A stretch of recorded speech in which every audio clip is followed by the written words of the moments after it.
Before we begin today's video, I'd like to offer a moment of silence for the memes I won't be covering due to this show's format.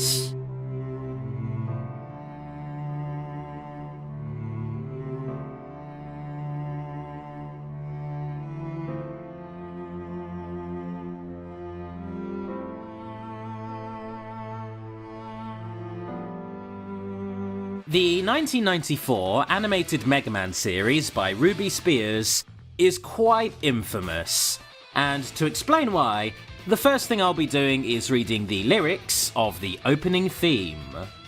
Faded off the cush, I'm gone. Only 2 years old when daddy used to bring them hookers home. Looking like my grandma, Oh, sorry, that's the wrong song. Here we go. Super Fighting Robot Mega Man. Super Fighting Robot Mega Man. Super Fighting Robot Mega Man. Super Fighting Robot Mega Man. Super Fighting Robot Mega Man. Super Fighting Robot Mega Man. Fighting to save the world. Not the most creative theme in the world, but you know what? Not every theme song has to be. The actual animation on display is kinda dope. Sometimes. With Mega Man himself looking really decent. Sometimes. For those of you wondering why the intro is so well animated when the rest of the show famously isn't, well, the short answer is time and budgets. The long answer is that Ruby Spears actually created this show in collaboration with a Japanese studio, Ashi Productions, who'd released a trilogy of Rockman OVAs the year before.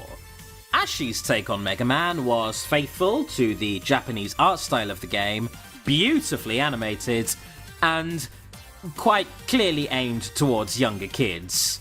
It was good and wholesome, that is my full review of it. However, with an allocated budget of $300,000 per episode, this high-quality animation was far too pricey to create a full series with. So for this project, they redesigned Mega Man with a westernized character design, aging both him and his sister up by a few years, and having his face flip between anime badass and gormless gremlin, depending on what the budget allowed for. So, I guess Mighty Number 9 was more faithful to Mega Man's legacy than I'd originally thought. Well, looking on the bright side, at least we didn't get American box art Mega Man. Sweet Jesus. So, with all that out of the way, let's check out episode 1. The beginning. This episode starts with an airport bombing, completely cementing it as a product of the 90s. They call me crazy, insane, mad. Well, I'm showing them. If there's one thing this show does right, it's giving Wily the thickest German accent ever. I don't know why, but it suits him to a T, and it's now my headcanon voice for the character in all future appearances. We're calling Mega Man! Please help us! Looks like Dr. Wily and his slime buckets are at it again. Speaking of voice actors, Mega Man's is Ian James Corlett, the original Goku. Whoa, where are you going? With you! Not a chance, Fancy Pants. I don't need any girl robots getting in my way. Hey, Dr. Lai, why did you program misogyny into your robots? This isn't a one-off thing, mind. Roll gets done dirty in this show, designed to be little more than Dr. Light's housemaid. Right down to her arsenal of weaponry being an assortment of kitchen appliances. Like, it's baffling to me. They're both robots. Why would you discriminate against one of them based on the gender identity you programmed into her?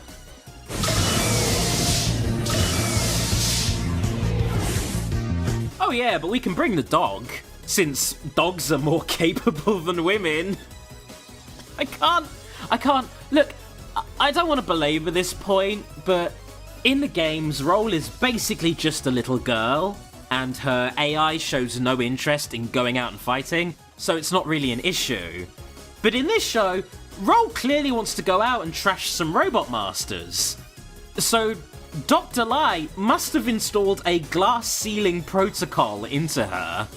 Mega Man's gonna need my help whether he needs it or not. Men are all the same. He's going to need your help whether he needs it or not. So he'll need your help even if he doesn't need your... This has to be the first draft of the script. The word you were looking for is wants. So without any interjection from Dr. Light, who is probably enjoying the sexist drama he's coded, Roll hijacks a ship and chases after her brother. A perfect fit! Mind if I borrow this? Now here's an odd choice.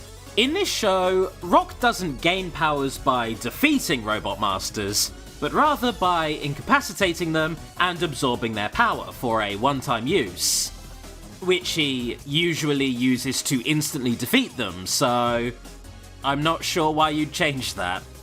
I'll blast Mega Man to pieces. No! I must destroy Mega Man. God damn it, Proto Man, stop breaking my shit! Do you know how much this control panel costs? Let's see how fancy your powers are against me, Mega Jerk. Ha! I get it, because jerk sounds like... man. Wait, no, what? Cutman, let's crush her! With pleasure, Gutsman.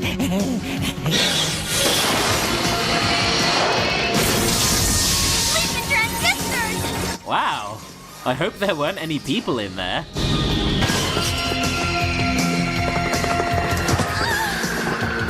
Oh no! Alright then, dodge. Okay. Never fucking mind. Stay tuned! Mega Buster human hands. It's all Dr. Light's fault. If he never invented robots, none of this would ever have happened. Wow. What a beautifully succinct summary of the Mega Man series. And most of its associated spin-offs. I never should have gone. Mega Man was doing what he was programmed to do. I actually programmed him to get hit by trains, much like I programmed you to make my dinner. The next chunk of the episode is a flashback, where we get to see the backstory of Light and Wily falling out over Proto Man's failure. Together, we can create hundreds of industrial and domestic robots. Construction robots, mining robots, marine robots. Pharaoh robots, centaur robots, sheep robots. Truly the sky is the limit. Now for the big moment. It's working, Dr. Light. Something must be wrong. Stop! I command you to stop! He doesn't obey! Yep, here's your problem. Someone set this thing to evil. We'll have to rebuild this prototype. But I programmed the system, Dr. Light. It must be something else. No, I'm sure it's the guidance system. We must destroy the plans and start over. Yes, of course, Dr. Light. You're right as always. I'll destroy the plans. Destroy my rock, will he? Not if I can help it. What are you doing with those plans, Dr. Wily? You were supposed to destroy them. I'm destroying them now? Oh, okay then. And so the robot apocalypse was averted. Alternatively... Never!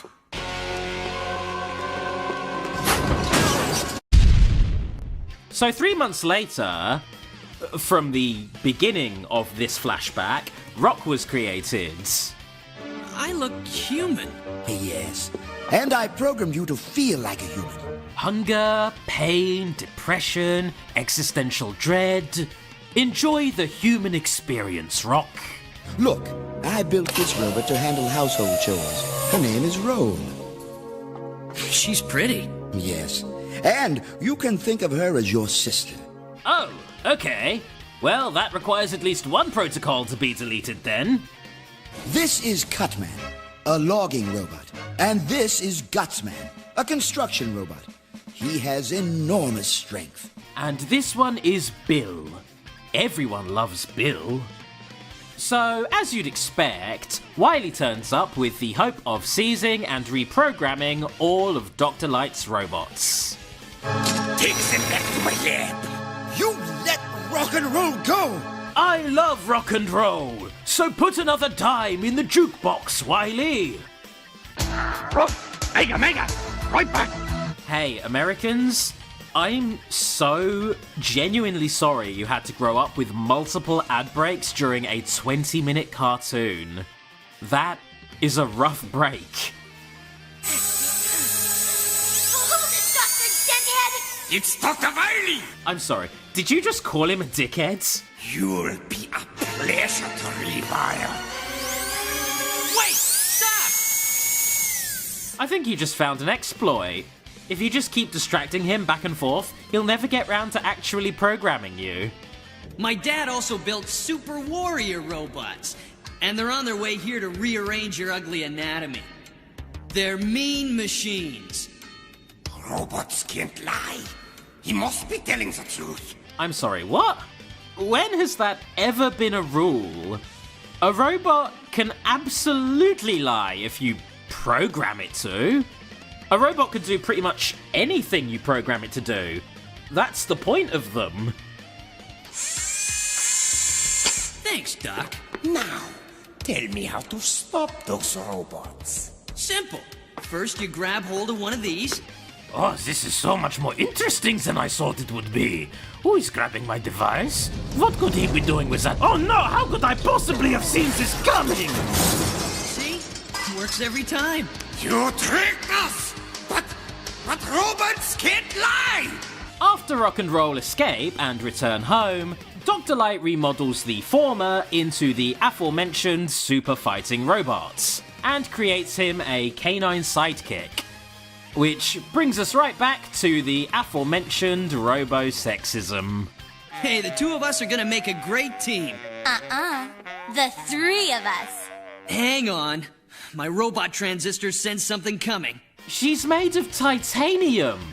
You both are! The only thing separating you is a doofy helmet and an adaptive weapon system. It's not like she's at any more risk of receiving irreparable bodily harm than you.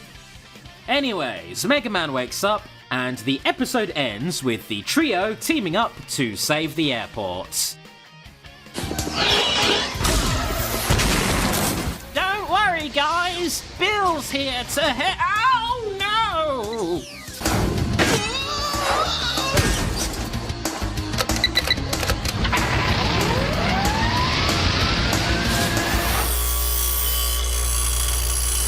And so, the airport is saved, now with Roll's help. This intro would have been fine if the learned lesson actually stuck, and Roll wasn't continually benched throughout the rest of the series. But she is, because Girl Robot weak. Even though she just killed the toughest robot master in the game with a blender. Hey, boy, come on. Season 2 begins with Showdown at Red Gulch. In this episode, a meteor is on its way to crash into the quote-unquote American deserts. You know the one. And Wily, as expected, wants to harness this meteor's otherworldly power to enhance his robots. Keep your eyes on the action, folks. It's gonna get hot and heavy. Hey, did I mention that this show takes place in America? Look at those red-blooded Americans. The meteor lands, and Wily promptly arrives to take it by force from a group of meteorologists. Wait, no, sorry, meteoricists. Meteorologists study the weather. Wow. Our language is bloody stupid sometimes. Nothing can touch them. Nothing can stop them. Wily, you are a sick man. Huh. That looks like Wily from an alternate timeline. Perhaps one where he didn't go off the rails. Or at least regularly combs his mustache. You're no longer in my league. Oh, yeah? I hate to say I told you so, but... Thanks to their meteor buffs, the Robot Masters now pose a bigger threat to Mega Man, shrugging off his Mega Buster.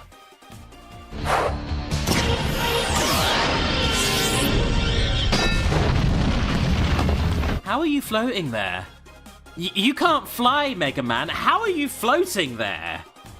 Like, is he meant to be clinging to the walls? How the hell is he doing that? Well, I'd say you're caught between a rock and a hard place. But I am Rock.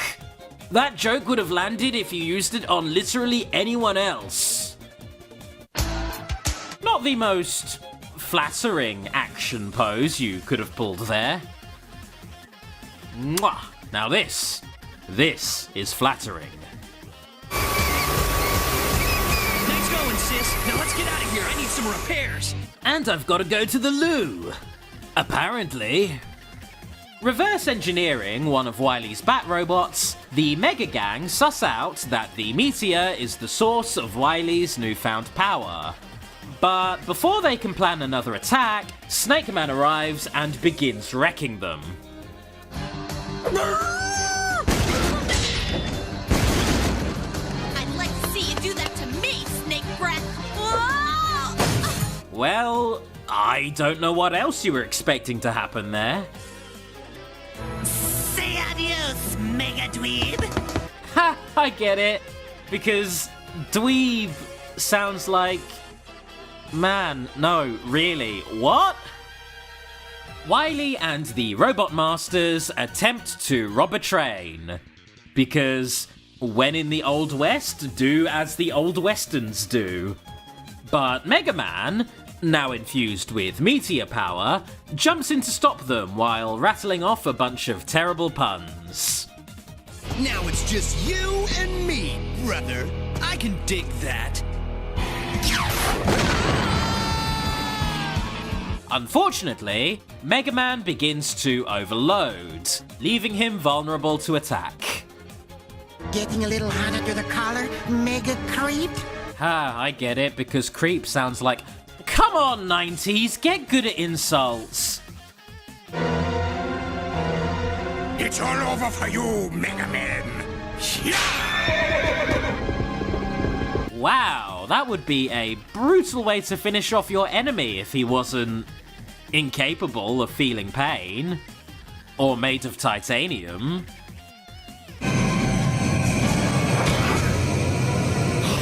Thanks, boy. Having hijacked a train full of gold bars, Wily is loving life. However, it's not quite over yet. You mean you got another piece of that meteor? You know it! A really big piece! Okay, well, based on how they're speaking, that is obviously a bluff. I am a scientist, I'm not stupid. Obviously, they fall for the bluff. And Mega Man faces off against the Robot Masters one last time.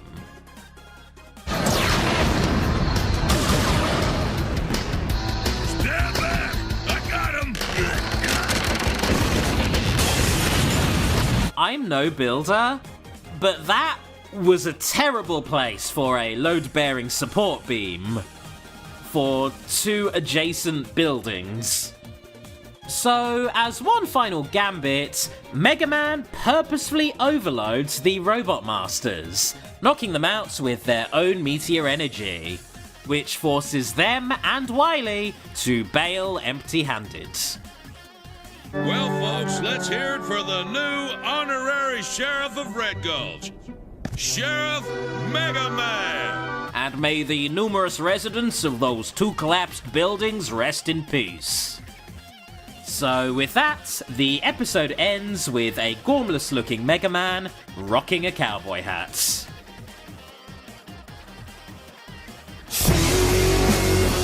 Don't bother me. Oh shit, mute! That was a piece of real, copyrighted rock music. To be more specific, it was She, by the band Smile. Most episodes of this show use a random piece of 90s rock as their closing theme. So, to save myself the hassle of being throttled to death by a representative of the music industry, I won't be touching those. Time for a wildcard episode. Yes, I know this should be the part where I cover Season 2's Curse of the Lion Men, but I recently sat down and played the entirety of the Mega Man X series, so I want to watch the goddamn crossover. Season 2, Episode 13, Mega X.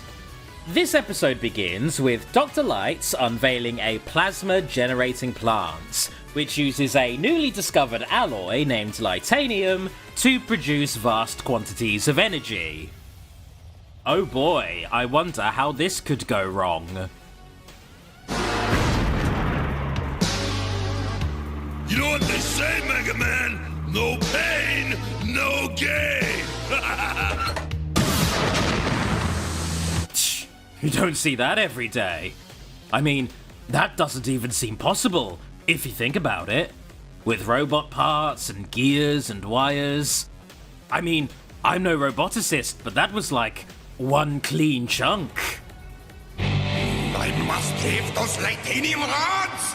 I can't power up my super blaster without the plasma they will make.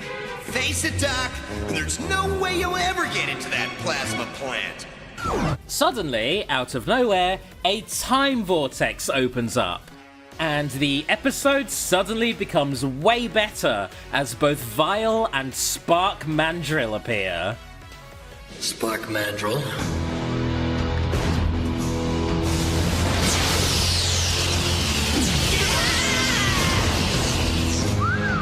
Cool hardware. What do you want with me? They demand Wily's cooperation in acquiring the Lightanium. Obviously, this is under the implied threat of violence, but if Wily dies, Sigma never turns evil, so... time paradox. Being a pissy little 20xdx robot, Mega Man doesn't stand a chance against the Mavericks. You're out of your league, primitive bots. And now, I'll put you out of your misery.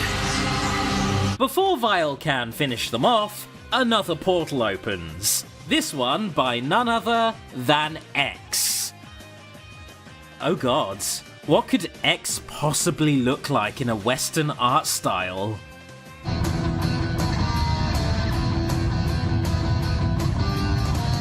Mega Man X. Okay, he's definitely uncanny, but he has a certain charm about him, I think. He looks a far sight better than most of this show's cast, I'll give him that. With literally no regard for collateral damage, X tries to hunt the Mavericks, only for them to give him the slip. Who is this? I'm Mega Man X, Dr. Light, and you created me. Oh god. This is what we call a bootstrap paradox. If this episode is in any way canon to Mega Man X, implying that any of this show is canon to the games, X is now responsible for his own creation, having inspired Light to build him. Little bit of a mindfuck. That is Sigma, the most evil robot that ever existed. His desire is to destroy all humans. Oh man, is this all we get to see of Kigma? With help from Wily, the Mavericks conduct a scheme to blow up a nearby dam, flooding the area and dropping the plasma plant's defenses. This, of course, marks the next location for a skirmish. Actions speak louder than words, X.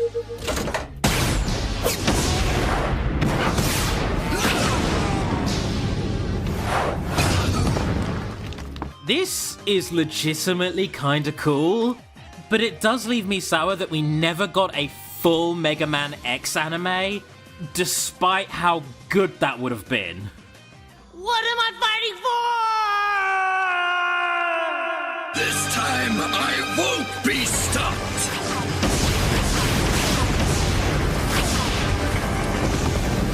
The Mavericks managed to get the upper hand, taking out the dam and stealing the rods. And so, a final battle kicks off at the sites of Dr. Wily's plasma-powered laser, which itself is pretty devastating.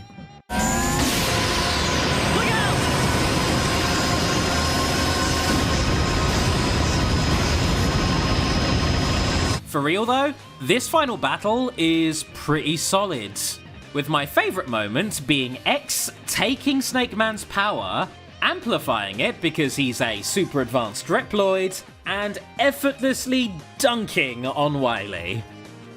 I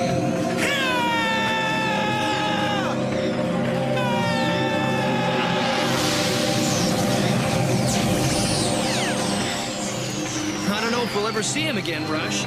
It's good to know there's a real hero protecting the future. You know, Mega Man, you probably should have asked X what happens to you in the future. Since the core games never clarify it, your assumed destruction or deactivation are all people have to go on.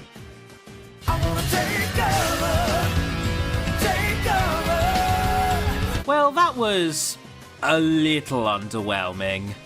Not as cheesy as a standard episode, but also not as straight-faced and serious as most other Mega Man X media. Honestly, needed more Zero. Zero meeting Wily specifically, that's an encounter I would like to see. What am I fighting for? Looking more into it, this episode was apparently a sneak peek at an upcoming Mega Man X TV series, which never came to pass. So, if you're left wanting to see this crossover done in a more engaging way, the Mega Man Archie comic series are now your best option. Moving on to the next and final episode, we have Season 2, Episode 14, Crime of the Century. This episode, which is notably better animated than all those before it, starts with Proto, Guts, and Cuts sneaking into a toy store and using an electronic dart to reprogram a mechanical doll. Ah, big deal. A lot of other dolls can do that. Right, big fella? But I bet they can't do this!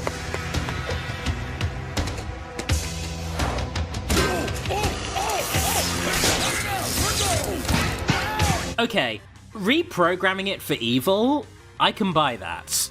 But how is this tiny doll able to produce the necessary PSI to decapitate Gutsman? Why are we selling this dangerous weapon to children? The Pearl was coveted by every leader on Earth before becoming the personal possession of the Queen of Spain in 1700. Unfortunately, it was lost at sea until now, where Mega found it on a sunken Spanish galleon off the coast of Florida. It's a good thing you were programmed to like scuba diving, Mega. You can thank Dr. Light for that. And I feel honored you chose me to present the Black Pearl to the Spanish ambassador next week, Mr. Mayor. Oh my gosh. You can just return a historical artifact back to its rightful country of origin? Sorry for the confusion, but I'm English. I didn't know you could do that. The New York City Police Department will be there. Security will be so tight you can be certain we'll have no uninvited guests. Yeah. No uninvited guests? Why yes, this show was made by the creators of Scooby-Doo, however, did you know? So, I think I've sussed out where this is going. Wily wants the priceless Spanish Pearl and is amassing an army of robotic toys to distract the NYPD with a crime spree. You know, since relying on his robot masters has proved fruitless for the past 26 episodes. Come on, my toy friends. It's time to fill up the sacks. Thank you very much. Very nice. Don't rush off, Gutsman. I have a present for you. Poor Gutsman. He keeps getting bullied in this. Oh, never mind. The Robot Masters get away with a jewellery heist, leaving Mega and Roll with nothing but a robotic toy bunny to reverse engineer. However, even this proves futile, because Wily is using unhackable nanomachines. Nanomachines, son. New York is in a state of panic as swarms of strange bugs have struck the city. They only attack toys.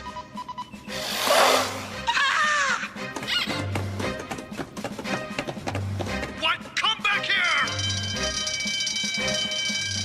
This is Sid Phillips with MMN News. I told you all this was coming, none of you fucking believed me. Naturally, the mayor plans to relocate the Pearl somewhere safer. We'll leave New York City and go into the countryside where there's a small town called Coopersville. Very few people have heard of it. Ha! Take that, people who live in Coopersville. You live in an obscure New York hamlet. Just like Churubusco.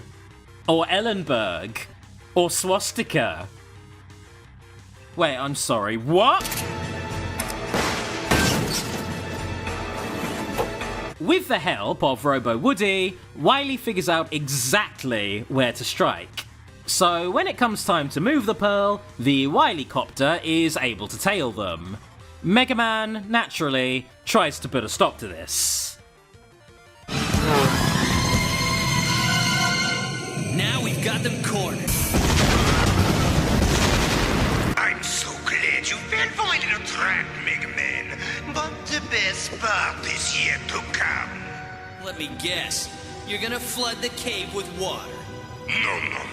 Nothing so boring. I'm going to flood it with bombs. You know what? I thought you were going to say toys, but bombs is a marked improvement. The bombs are set to go off in 2 minutes. Why? Why not just detonate them remotely? Just hit a button and win. Look, Wily, he got away. That is entirely your fault. Water would have been better. Now hand over the Pearl and no one will get hurt. Oh, I believe you're the one in danger, little brother. You can save your friends, or you can stop us. Dr. Light and the Mayor of New York are held hostage by a pair of toys. But during the train ride, Dr. Light created an anti-toy ray to destroy the nanomachines. I would call BS, but after seeing him make an anti-curse device to stop the Lion Men, this seems relatively plausible. And so, the episode ends with an extended fight scene between Mega and Proto, who wrestle for the Black Pearl in the Hudson River. Mega Man wins, he flies into the sunset on Rush, and the episode abruptly ends.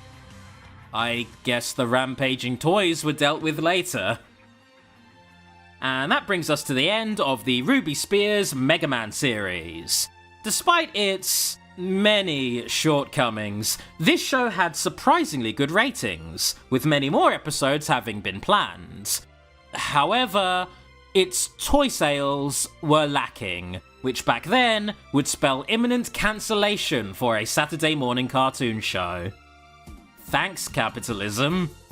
Aside from the numerous memes that spawned from this show, it remains mostly forgotten. It didn't make much of an impact on the main series of games, aside from the fact that Episode 1 was available in the PS2 Anniversary Collection.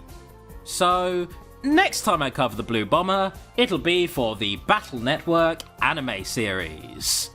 Thanks for watching and supporting me, especially Anonymous, Dan Brown, Fitzwilliam Ramsbottom, Jack Mortar, Pixel Pusher, Pokepal, Shameboy, and Thomas Walker. Okay, people, I know what you want. Here's a montage of the goddamn Lion Men.